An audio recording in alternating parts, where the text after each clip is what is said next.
Hello and welcome back to another episode. Indeed, welcome back to this foray through my DVD library. In the last video in this sort of mini-series, we looked at the letters A to C, and today we're going to be looking at the letters D to G, so D through G. It's worthwhile mentioning, though, that in the time betwixt these two videos, I have actually added to the A to C. I recently purchased this, which is The Burbs, the director's cut. It is a wonderful comedy. Tom Hanks at his physical and comedic best, as it were. The sort of the physical comedy, that he brings to it. And it's actually a great ensemble piece, funnily enough. This suburban neighbourhood, it's like Desperate Housewives kind of neighbourhood, turns out to be the monsters who are harassing people who they think are monsters, or the Munsters type family. So The Burbs, well worth checking out. Get a copy if you can. Anyway, let's crack on, shall we? So, we're starting with D, and that for some reason means we're starting with DVD Maker, The Karate Kid. Now, I have an official proper copy of Karate Kid. For some reason, on this database online, it's somehow been listed as this. But anyway, Karate Kid is a total classic as far as I'm concerned, a real true favourite in this household. And it comes from a time when everyone was into karate, you know, especially the sort of the whole you'll be able to fix someone's leg with your heated up rubby hands. Excellent film. Then we have Daria, 2 DVDs of Daria, which again are a real favourite in this house. My wife in particular loves Daria. We adore her cynicism and her friends, and that one teacher with the big scary eye. And we can only hope that our daughter, if we ever have a daughter, is a little bit like Daria. Next we have Dark Fury, which is a Chronicles of Riddick anime, and actually really quite a good short piece, really. The animation style is graphic and stylistic, but within that really plays, especially with the gore, actually. It's quite a good little piece. Short but sweet. Next, for some reason, in German, we have Das Urteil, The Runaway Jury. Now, I don't mind where it comes, as long as it's in the list. The Runaway Jury is an excellent film, and it's great to see Gene Simmons and Dustin Hoffman facing off at their acting prowess best. Next, we have Dawn of the Dead, both the remake and the original. I have an extended cut of both, and they're both good in their own ways. I obviously prefer the original, because the original has, I think, a little bit more, shall we say, soul, ironically. It's not just a zombie of a movie. Dawn of the Dead, Zack Snyder's version, is good. It's good, and it was actually the first version that I saw. But when I saw the original, I really loved that as a character piece, as much as anything else. So, I have both. Dead Set. Now, this is actually a zombie take on Big Brother. So while people are in the Big Brother house, the world is zombified, and Channel 4, along with the writer Charlie Brooker, brought this to TV a few years ago now, and it's been really hard to find it on DVD. So when I did finally get to see it, I bought that thing. I once picked up the box empty from a local DVD store, and God, that was such a tease. Next we have Dead Space. It's a dual box set anime of Downfall and Aftermath. Good, again, very gory, but good solid animes and good additions to the Dead Space saga story ongoing thing. Death Comes to Pemberley. Oh, that is one of my guilty pleasure films. It's a feature-length television drama. I think it's 3 episodes. I really like it. It's a sequel. It's a written sequel to Pride and Prejudice, and sometimes I'm just in the mood, and my wife doesn't mind that at all. We just watch it, and it's lovely. Next, Death Watch. First saw this when I was working at Blockbuster. It was one of those films which I rented to see what it was like, and it's pretty good. Jamie Bell plays, I suppose, ostensibly the lead in this film. And it's all about World War I and how war corrupts the soul. It's pretty cool. Defendor is one of those slightly subculture superhero films. It's one of those ones which hasn't really made it mainstream. I quite like it, although some people I've seen it with don't, because possibly it's taking the mick of someone with learning difficulties, but it's a pretty good film. Definitely maybe. I have to say, I've never seen it, and I'm pretty sure my wife is slightly embarrassed by having it, so let's move on. Deliverance, we recently got that, and we haven't seen it yet, but I plan to, obviously. Ding, ding, ding, ding, ding, ding. Demolition Man, I've seen that. I've bloody seen that. Demolition Man is absolutely fantastic. Wesley Snipes at his extreme best, and also actually Hollywood, doing those bombastic, unashamed 1990s action movies that we all love. So it's good. Desperado is also good. A remake of El Mariachi, I do believe. Robert Rodriguez directing and starring obviously Antonio and Banderas. Very good film. Good action, good music. Despicable Me 1 and 2. We had to. We simply had to. We adore them. Devil's Advocate, a fantastic film, and funnily enough, it holds a place in my teenage years because there were sequences in this film which are very sexual. And by that, I don't just mean, you see boob, but there's something about the intimacy between couples in this film which goes beyond simply the act of having sex, which really, even though it's a twisted vision, they're playing with the intimacy of being someone's lover in this film. It really actually opened my eyes up to the fact that actually being a lover is a very intimate thing. That sounds really weird, but I think especially lots of young boys don't get that, So that's a weird one. It was like a bit of an awakening for me. As a film, it's fantastic, and a wonderful portrayal as Satan, of course, in there as well. So it's a great film. But it held this sort of hello, will you go out with me type place in my heart. Die Hard and Die Hard 2, of course. Die Hard 3, I like it, although my wife doesn't. She sort of tends to ignore that it even exists. And notice we do not own Die Hard 4 or 5, because they definitely do not exist. So Die Hard 1 and 2, they're good. Those two films are recognised by me and my wife. Die Hard 3 is not recognised by my wife. Die Hard 4 and 5, not recognised by anyone in this house.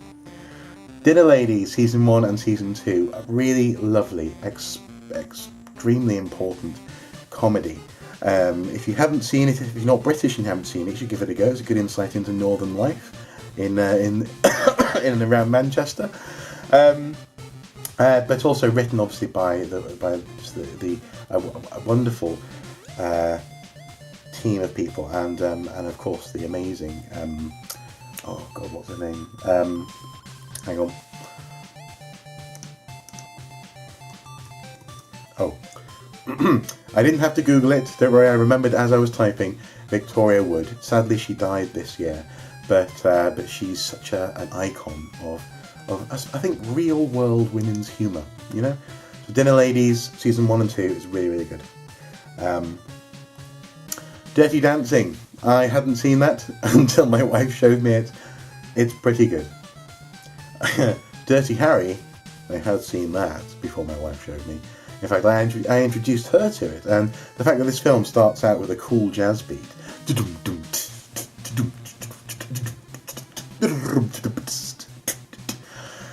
sets the scene for everything. It's wonderful. It's a brilliant film. Best of all the Dirty Harry films. Disney's WALL-E is a masterpiece, and of course we own it. Can be watched on multiple levels, and a really scary warning for the future in terms of how we all interact with each other via social media and technology and YouTube. So really deep, actually.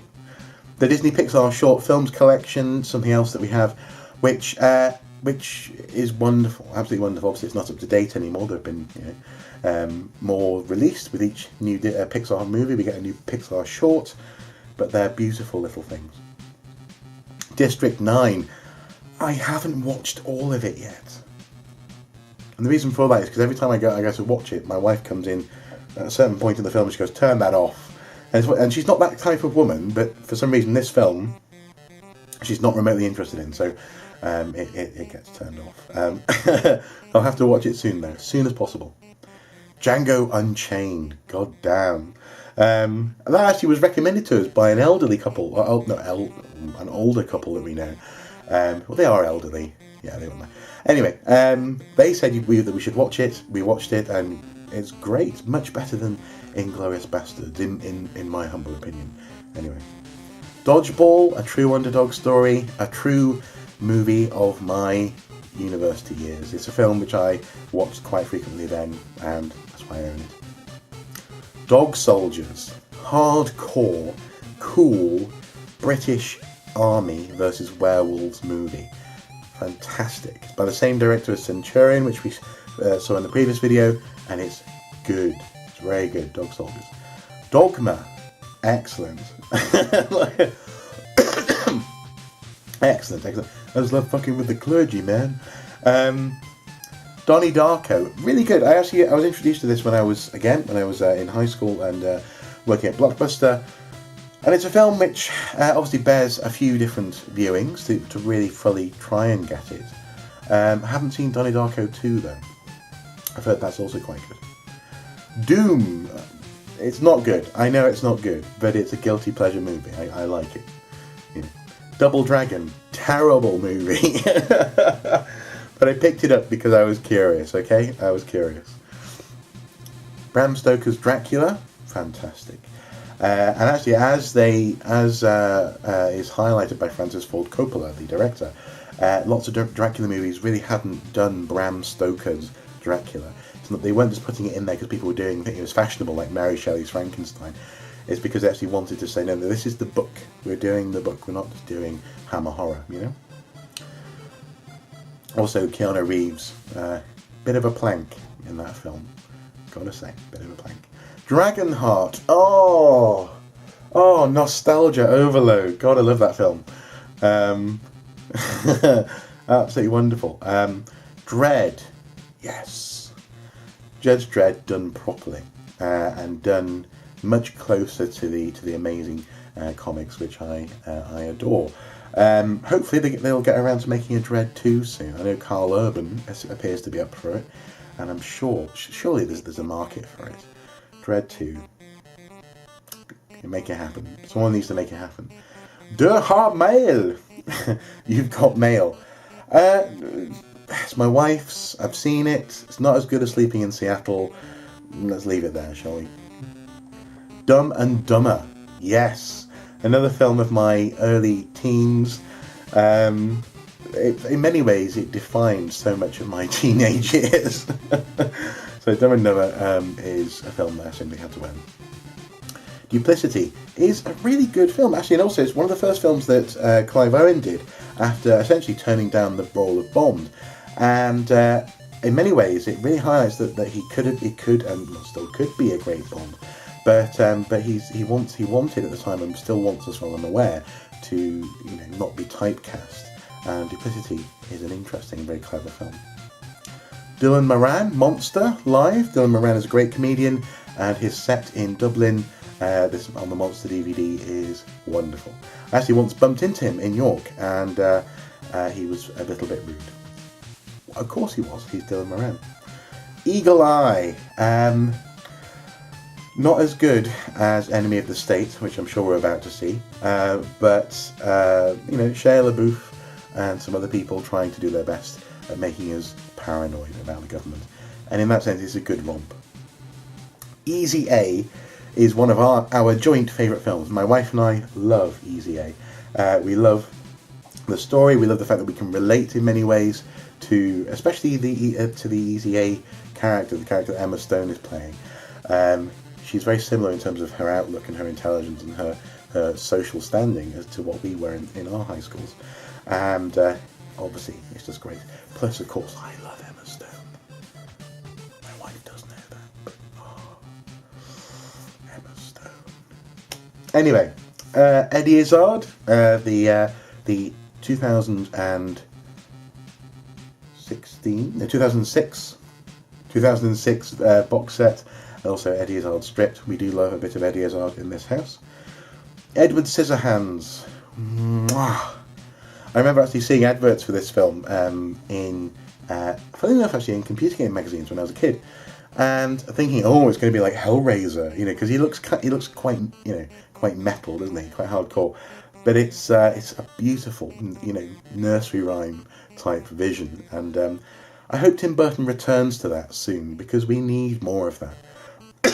And I think Tim can bring it to us. So come on, Tim, come on, move a bit further away from mainstream, and you'll be good. El Mariachi, the original of the Mariachi series, and a good film. Elizabeth, the Golden Age. No, not quite yet. But Elizabeth is a good film. Cate Blanchett plays a wonderful Queen Elizabeth, and lots of sex as well. Yeah, lots of Tudors were at it. Empire Records. Now this is actually my wife's film, and for a long time, she was like, "Have you seen it?" I was like, "Yes, I have seen it." Yeah. Do you want to watch it again? Okay. Of course, I was a little bit embarrassed because I had a massive crush on Liv Tyler in that film growing up, and thankfully now I can watch it without, being quite so drooly, which is wonderful. But I was slightly scared, but I might just go. When Liv was on the film, on the screen, and that my wife might divorce me. But that didn't happen, so we're good. Here we go, Enemy of the State. This, it was ahead of its time in terms of the possibilities of technology, but it was a really good kind of paranoia, government spy kind of film. Gene Simmons, again, lots of fun in that one. And also Will Smith doing a pretty good role. Entrapment. Such a guilty pleasure film for me. I love it. At the time, apparently, Catherine Zeta-Jones was quote, the sexiest woman alive. But she was never quite in that bracket for me. I don't know quite why. But obviously she's darn good looking in the film. But the way that the film plays out is what I love about it. I love the interplay of the characters. I love the thieves, the world of the thieves. It's good. Equilibrium, a bit of a 1984/Matrix ripoff, but pretty good, and so that's why it's in my collection. Another film which I only really watched because I was getting free rentals when I worked at Blockbuster. Evan Almighty, not as good as Bruce Almighty, but we have it because we're slightly addicted to being completionists in that sense, except when it comes to Die Hard, of course. Event Horizon. Oh man, this film looked and was so great when it first came out, and I remember when I first watched it, being blown away by it. But then when you see where its ideas have come from, when you understand that actually the CG, especially in that opening sequence where the gravity is low, is terrible, the film doesn't quite hold up as it once did. But it's still pretty good. And that's why I have it. Evolution, a failed attempt to essentially redo or recapture the success of Ghostbusters. Ivan Reitman and co. I think he directed it, but nonetheless pretty good. It didn't recapture that lightning in the bottle, but it came damn close, and it was lots of fun watching it. Face Off.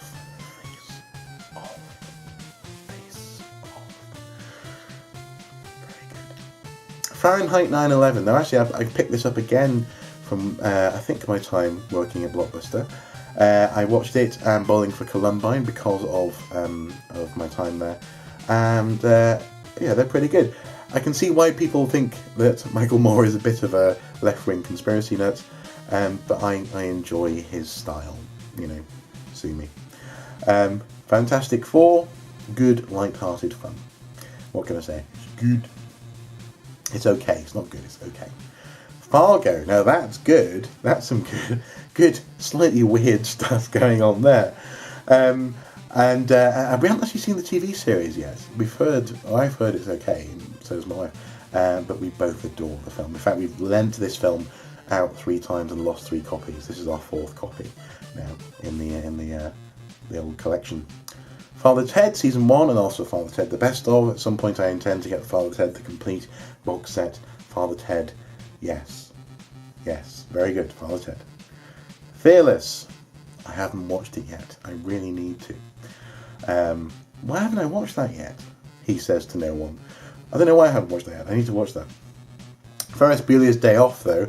I've watched that thing. Ferris Bueller is a magnificent character, and in many ways the very epitome of of what I wish I had the balls to be in high school. But I don't think I could have ever quite pulled it off. He's a wonderful, wonderful character. Field of Dreams, Build It and They'll Come. Good. You know, I'm not a huge baseball guy, but despite that, the film grabs me, so it must be good. We enjoy it. Also, the interplay, the time travel-ish elements are quite cool as well. Fight Club. For a little while, that film was almost a religion for me, and I think it's similar for lots of guys my age. My brother bought the book and read it several times. He just sort of, basically the book is almost falling apart because he read it so many times. It's not a very long book, it's a short book, but the film in particular is so clever. You know, the little tricks they have in there, the single splices of frames of Tyler Durden, so on and so forth, the big reveal, the whole film is not only has it got a message for that nihilistic late 90s man, but also that it's the fact that it's such a cleverly produced piece of work really brought it to my attention. I love it. Final Destination, classic. Final Fantasy: The Spirits Within. It's one of those films actually where I think lots of people overlook it because the CG is not up to par with today's CG, but it's actually pretty damn good. I mean, they did a pretty damn good push in terms of computer technology. It's not a classic Final Fantasy tale, but it is pretty good, and I think it's worthwhile rewatching it. If you've watched it in the past and you've gone, yeah, it's alright, well, rewatch it and see what you think of it now, you know? Finding Forrester. This film was one of my top favourites for a long time, and probably is still in my top 10.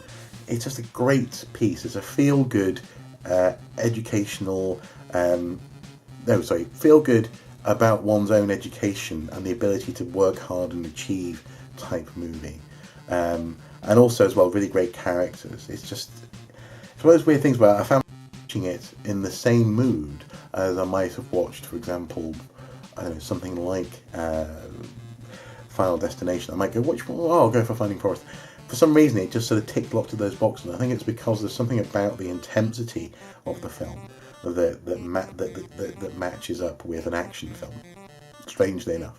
And plus, I really like good writing, and this is a film about good writing, you know. So it's great.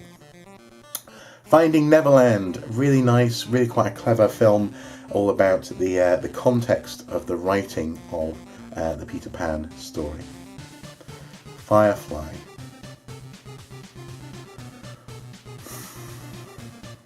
I don't have to say anything, do I? Do I? Good.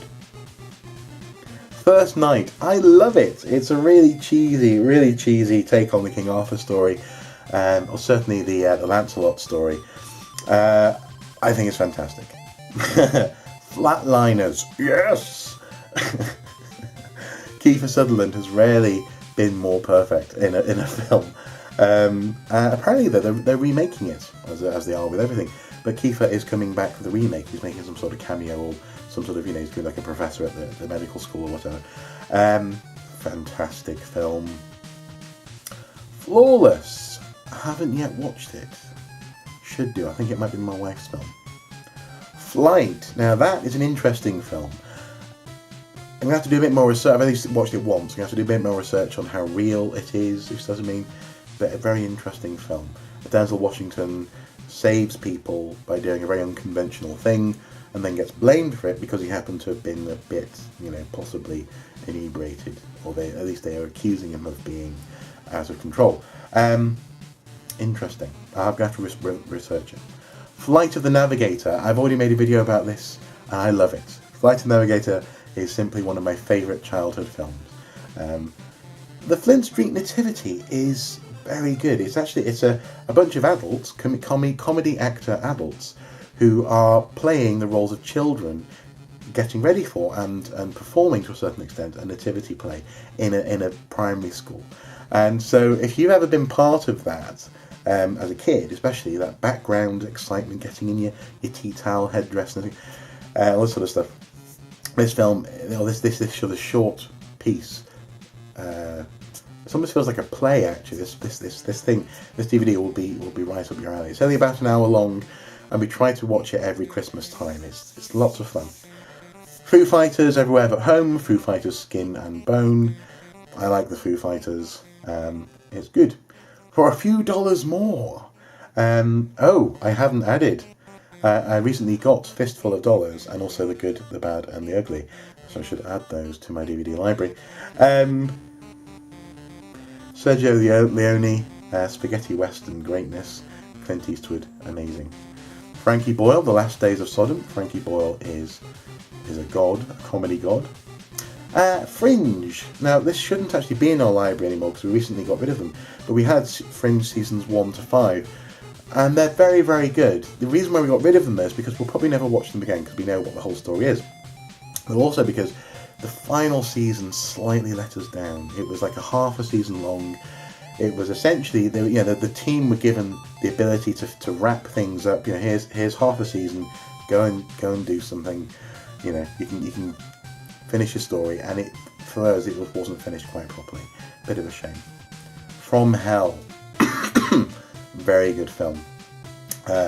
Based on a graphic novel, I do believe, and based on a fantastical version of the detective who, at least tried to capture Jack the Ripper. Very, very good. Frost Nixon, quite tense. A bit more than I was expecting, I have to say. A wonderful drama between two individuals, certainly. So now here we go onto the G's, and we start with Galaxy Quest. Now, as fans of Star Trek, as a fan of Star Trek myself, but also increasingly my wife as well, getting the Star Trek thing, Galaxy Quest. Actually, she introduced me to Galaxy Quest because she watched that before she really understood what the jokes in it are about. So now that's becoming even more funny for her. But essentially, it's a piss take of the whole Trekker universe. The relationship between the cast and the fans, the relationship between the cast, the TV show, and when a TV show is cancelled. Very clever. Galaxy Quest is wonderful. Garth Marenghi's Dark Place is so weird, so bizarre, and deliberately made like a really bad 1980s sort of soap opera. And I don't want to spoil it. I'm just going to leave it there. It's from the same people, the same sort of group of people who make the IT Crowd, the Mighty Boosh, this kind of thing. Garth Marenghi's Dark Place comes from there, and it's very good. Very good. Jerry, I've never brought myself to finish watching. I've only ever started watching it because it feels a bit pretentious. I'll have to watch it or get rid of it. I'm going to have to that's going to have to be my rule. Watch the shit or get off the pot, as they say. Watch it or get rid of it. Get Carter, very good, very classic. Especially in my part of the world where people are obsessed with it, because there was the Get Carter car park in Gateshead across the river. Slightly strange obsession, if you ask me. But Get Carter, pretty good spy film starring our good old friend Michael Caine. Get Shorty, not my favourite, but it's fun, that's why we have it. Ghost in the Shell and Ghost in the Shell 2, Innocence. I recently watched Ghost in the Shell for the first time. I loved it, I made a video about it, and off the back of it I bought Ghost in the Shell 2, which I know isn't as good. I know I've been told isn't as good, but I want to see something of what happens next in the story arc. So I'm going to be watching that soon. Ghost Ship. Such a good, bad film. Another one which I was exposed to because of my time working at Blockbuster. It's a terrible film, but brilliant. It's one of those just, there's a whole fleet of these, no pun intended there, fleet, of these movies that I think were made by the same studio that were just terrible horror movies. Almost deliberate sort of genre plucks. You know, they'll just go, oh, let's make a horror film on a ship. It's I love it. I love it though. Ghostbusters and Ghostbusters 2. What can be said about that? Obviously, the first one is better than the second one. I have not seen the 2016 film, and I don't plan to see it. Not because I'm a sexist. Certainly married to my wife, I couldn't be a sexist. She'd have cut off my my necessaries by now. But I'm just not interested. I'm not interested. Sorry. But Ghostbusters, Ghostbusters 2, classical, muy bueno. No, classic films, especially from the fact that no one was expecting them to be great. And I think that's my main thing about Hollywood at the moment, is I want to see films that just surprise me. And Ghostbusters, when it first came out, was a surprise. Yes, I know the stars were from, they had their own thing going, their own sort of little comedy shtick, but ultimately they didn't set out to capture what they caught. And I think Hollywood tries that too much now. We need some more, original stuff. Gladiator, a good return to giant epic filmmaking from Ridley Scott, and of course the amazing action sequences there in the arena. Romeo and Juliet, really good fun. Romeo and Juliet in a garden or two with gnomes. It's fun. Going Postal is a fantastic adaptation. And adaptation is the right word. Mucked about, as it were, is the credit given to Terry Pratchett, who obviously wrote these amazing Discworld books. And this feature-length, I think, 2-part story was part written by the man himself. Excellent stuff. Gone in 60 Seconds, another film which I was exposed to from my time at Blockbuster, and ultimately a film which is just a ton of fun. Could not be better, and just the balance, the baddie versus the craziness of Nicolas Cage. It's excellent. Good Will Hunting. It's a classic which came out of apparently of the fact that both Matt Damon and also Ben Affleck couldn't get work, so they just wrote this Oscar-winning film, and it's very good. Gormenghast, a TV adaptation of the books written by Mervyn Peake. It's not to everyone's taste. My wife recently watched it, or started watching it with me, and she didn't like it at all, because the characters are a little bit grim, and there's not really a hero.